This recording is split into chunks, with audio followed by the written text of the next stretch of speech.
మాజీ మంత్రి YCP MLC Botsa Satyanarayana మాట్లాడుతున్నారు. లైవ్ ద్వారా చూద్దాం. ఈ ప్రభుత్వాన్ని మనం ఈ కూటమి ప్రభుత్వాన్ని చూసాం. ఈ రోజున్న పరిస్థితుల్లో చాలా దురదృష్టకరం.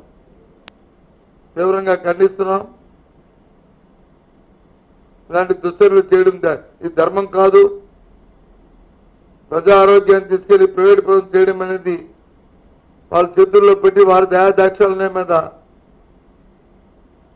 సామాన్యుల పరిస్థితిని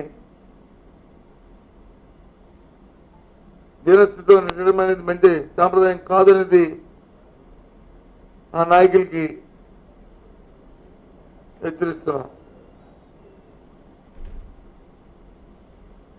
మహానుభావుడు ఎక్కడున్నాడో కానీ స్వర్గీయ రాజశేఖర రెడ్డి గారు ఆ రోజు ఆరోగ్యశ్రీ తెచ్చినప్పుడు పేద ప్రజల కోసం కార్పొరేటర్ వైద్యం ఉండాలని, వారితో సమానంగా వారు కూడా ట్రీట్మెంట్ చేసుకుని వారితో వాళ్ళకి మన ఇబ్బందులు లేకుండా ఆ రోజు ఆరోగ్యశ్రీ పెట్టిన పరిస్థితి. పెట్టిన మొదటి సంవత్సరంలో ఇన్సూరెన్స్ కంపెనీతో డైరెక్ట్ అయిన పరిస్థితి కూడా మనకు తెలుసు. అప్పుడున్న నేపథ్యంలో సామాన్యులు ఇబ్బంది పడుతుంటే ఇన్సూరెన్స్ అప్పుడున్న కంపెనీలు అరకొరగా వారికి సౌకర్యాలు కల్పించడంలో అడ్డులు పెడుతుంటే కాదని చెప్పని ప్రభుత్వం ఒక ట్రస్ట్ ఏర్పాటు చేసి తద్వారా ఆ రోజు చేసిన నేపథ్యం. ఇప్పటికే 14 నెలల కాలంలో ఈ రాష్ట్రంలో పూర్తిగా ఆరోగ్యశ్రీని నిర్వహణ చేశారు. పేదవాడికి ఏ హాస్పిటల్కి వెళ్ళి ఎక్కడ వైద్యం దొరకట్లే. ఎంతసేపు కబుర్లో ఉన్నాయి తప్ప, మాటల్లో ఉన్నది తప్ప చేతుల్లో ఎక్కడ కనిపించట్లే. స్వయంగా క్షేత్రస్థాయిలో పరిశీలించండి. వెళ్ళండి నెట్వర్క్ హాస్పిటల్కి, అక్కడున్న పేషెంట్లను అడగండి ఎందుకు కారణం. సకాలంలో వాళ్ళకి వచ్చి నిరుధులు చేయకపోవడం వల్ల హాస్పిటల్ పడుతున్న వాళ్ళు పూర్తి స్థాయిలో వైద్యం అందించడానికి నిరాకరిస్తున్న నేపథ్యం. ఏమనంటే మీ ప్రభుత్వం అయిపోయినప్పుడు వాళ్ళు బకాయి పెట్టిస్తారు, అందుకే మీ బకాయిలు మీ ప్రభుత్వం ఉన్నప్పుడు బకాయిలు పెట్టలేదా? మీరు 2019లో వైసీపీ ప్రభుత్వానికి వచ్చి అధికారం అప్పచెప్పినప్పుడు మీరు 0 బకాయిలు ఉన్నాయా? రోజు లేవా? ఇది కంటిన్యూ ప్రాసెస్. ఈ రోజుకి 2 లక్షల రూపాయలు 2 లక్షల కోట్ల రూపాయలు అప్పు తీసుకొచ్చారు. ఈ 2 లక్షల కోట్ల రూపాయల్లో అందులో 6,000 కోట్ల రూపాయలని మీరు వచ్చి ప్రజా ఆరోగ్యం కోసం, హాస్పిటల్ కోసం వచ్చి మీరు వచ్చి ఖర్చు చేయడానికి మీ మనసు తప్పలేదా? దాంట్లో కూడా మీకు కమిషన్లు, దాంట్లో కూడా మీకు లాలుచులు, దాంట్లో కూడా అవినీతి కోసం ఆలోచన చేస్తున్నారా? ఇదేనా పరిపాలన? ఇందుకేనా మీకు అధికారం ఇచ్చింది?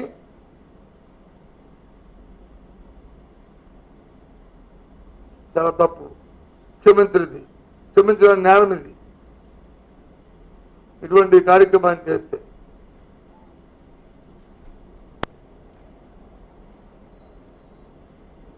ముందు ప్రజాతాలకు సేవిస్తూ ప్రజాతాలకు ఆరోగ్యం మహాభాగ్యమని పెద్దలు అన్నారు.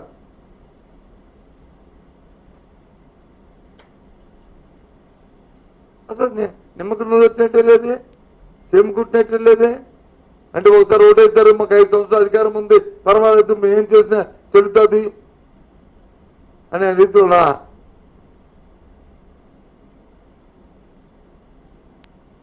కాబట్టి రాష్ట్ర ప్రధానికి అందరూ కూడా ఈ ప్రభుత్వం చేస్తున్న ఈ దుర్మార్గమైన ఆలోచనని, దుష్ట ఆలోచనని కొంచెం ఆలోచన చేయాలని కోరుతున్నాం.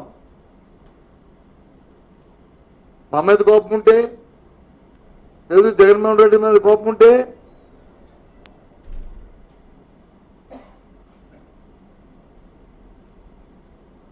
మీరు ఆలోచన చేస్తున్న కోపాన్ని ఇంకో విధంగా తీర్చుకోండి. కానీ పెద్ద ఆరోగ్యం మీద, పెద్దల తాలూకా ఆరోగ్య సమస్యల మీద ఇటువంటి దుశ్చరణ చేస్తూ దుష్ట పరిపాలన చేయడం ఇది అన్యాయం అని చెప్పని